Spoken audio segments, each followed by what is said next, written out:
রাতের বেলায় এক চোর এক ঘরের মধ্যে ঢুকেছে চুরি করার জন্য। চোর দেখে ওই ঘরের মধ্যে এক বুড়ি মহিলা ঘুমিয়ে আছে। এখন চোরের নড়াচড়ার খসখসানি শব্দ শুনে হঠাৎ করে সেই বুড়ি মহিলার ঘুম ভেঙে গেল। চোর কয়, সর্বনাশ, ধরা বুঝি পড়েই গেলাম, এখন কি করি? এমন সময় সেই বুড়ি মহিলা সেই চোরকে বলল, বাবা, তোমাকে তো দেখে মনে হচ্ছে তুমি খুবই সম্ভ্রান্ত পরিবারের সন্তান, মনে হয় বড় কোনো বিপদে পড়ে এই চুরির পেশাকেই বেছে নিয়েছো।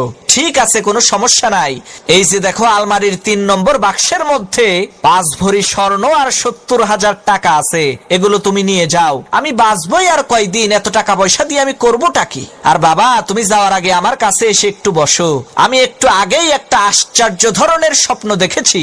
এই স্বপ্নের মানেটা আমি বুঝতে পারছি না, তুমি একটু বলো তো এই স্বপ্নের মানেটা কি? চোর মনে মনে কয়, আল্লাহ, সব বাড়ির মানুষেরা যদি এই বুড়ির মতো বড় দিলের অধিকারী হইতো, তাহলে তো আমার আর কোনো চিন্তাই থাকতো না। এদিকে সেই বুড়ি মহিলা তার স্বপ্নের কথা সেই চোরকে বলতে আরম্ভ করলো। সে, বাবা, আমি দেখলাম বিশাল বড় একটি মরুভূমির মধ্যে আমি হারিয়ে গেছি।